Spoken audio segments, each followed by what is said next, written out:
Hello everyone, কেমন আছেন সবাই? আরও একটা নতুন ভিডিওতে সবাইকে স্বাগত জানাই। তো আজকেও বেশ অনেক দিন পরেই একটা বড় ভিডিও আপলোড করলাম। আসলে না একদম সময় হচ্ছে না, ওই ছোটো ছোটো কিছু শর্টস করি আর ব্যাস দিয়ে দিই। আর এই যে ভিডিওটা না, এটা বেশ অনেকটাই পুরনো। এটা সেই ছিল বৈশাখ মাসের 1 তারিখ, অর্থাৎ নববর্ষের দিনকে। তো নববর্ষের দিনকে বিভিন্ন জায়গায় বিভিন্ন ধরনের অনুষ্ঠান হয় আমরা জানি, কিন্তু আমাদের যেখানে বাড়ি তার থেকে কিছু দূর, মানে ওই 20 মিনিট মতন সাইকেল চালিয়ে গেলেই একটা মেলা হয়। ছোটো থেকেই শুনে আসছি ওটা নাকি গোষ্ঠপালের মেলা। তাই নববর্ষের দিনকে দুপুরবেলা বেশ ভালো মন্দ খাওয়া দাওয়া করে একটু বেলা পড়তে পড়তে আমরা বেরিয়ে গিয়েছিলাম সাইকেল নিয়ে। আর দেখেছেন আমরা এসছি কিন্তু 3:30 4টে নাগাদ, আর এসেই দেখি না পুরো মাঠ ভরে গেছে।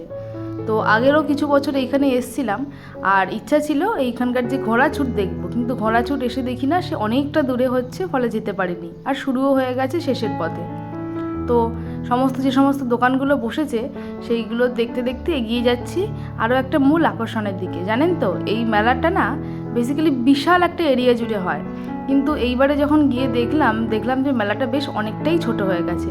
এই যে দেখছেন মেলাটা, এই ধান চাষ হয়ে গেছে, ফলে অনেকটা জায়গা বেশ ছোট, সমস্তটা পুরোটাই মেলা বসে। নববর্ষের দিন সাধারণত সবার বাড়িতেই কিছু আত্মীয় স্বজন আসে, তাই সবাই মিলেই চেষ্টা করে এই মেলাতে যাওয়ার। আর গিয়ে এত বড় জায়গা না, সবাই মাঠে টুকটাক বসে পড়ে, নিজেদের মতন গল্প আড্ডা আর ছোলা ভাজা চলতেই থাকে। ওই পুরো মাঠটা জুড়েই মেলাটা হতো, কিন্তু এইবারে বেশ অনেকটাই ছোট, তাই একটা জায়গাতে অনেক লোক থাকলে একসঙ্গে যা হয়। আর যেটা বলছিলাম, এই মেলার যে মূল আকর্ষণ সাধারণত সেটা হচ্ছে, প্রথম আকর্ষণ এই যে রূপসজ্জা, অর্থাৎ যেমন খুশি তেমন সাজো।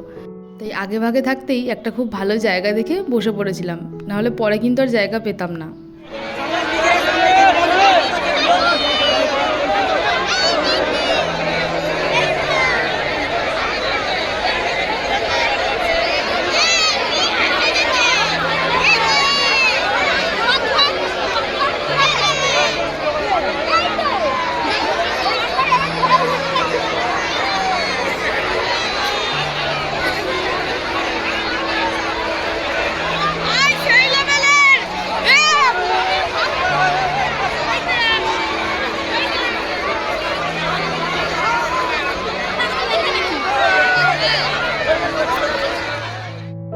দেখেছেন সবাই ছোট্ট ছোট্ট বাচ্চারা কত সুন্দর সুন্দর করে সেজেছে।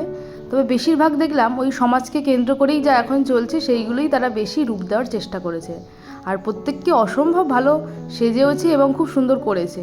তো ওই দিক থেকে ঘুরে এসে তারপর একটুখানি মূল যে মেলা সেইখানে ঢুকলাম। আর এই ধীরে ধীরে না গ্রামীণ মেলাগুলো প্রায় দেখাই যায় না। এই যে রূপসজ্জা, এই যে মেলায় এসে ভুট্টা খাওয়া, ছোলা ভাজা খাওয়া, এগুলো প্রায় উঠেই গেছে। তো একটা ভুট্টা কিনে নিয়ে খেতে খেতে তারপরে দেখি এই যে মেলার তৃতীয় যেটা আকর্ষণ সেটা হচ্ছে বাজি প্রদর্শনী হয়। মানে এত নানান রং বেরঙের বাজি পড়ে আর এত সুন্দর লাগে না, অসম্ভব ভালো লাগে, মনে হয় যেন ওই আকাশের দিকে তাকিয়েই থাকি। তো এই বাজি প্রদর্শনীটা আমি আগের বছরও দেখে গিয়েছিলাম, এই বছর দেখলাম বেশ আরও সুন্দর করেছে, আর কি ভালো লাগছে, মানে মনটা যেন এক নিমেষে ভরেই গেল পুরো।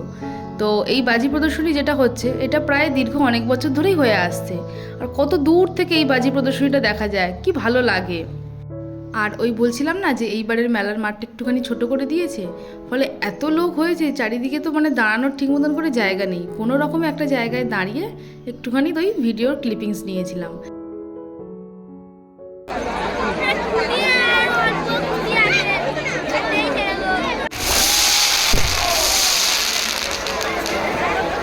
বড় করুন বাজির মাঠ, বড় করুন।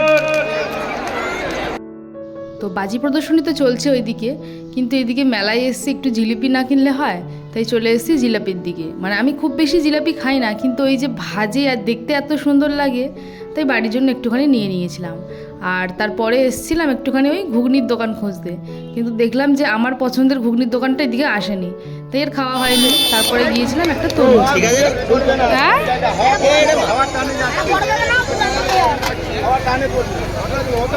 আর একটু বড় দেখে নে, 2 কিলোর মাল। আর একটা বড় দেখে নে, 2 কিলো দে, 2 কিলো। আর একটা বড় দেখে তোল। 2 কিলো হবে এরকম, দেখো না।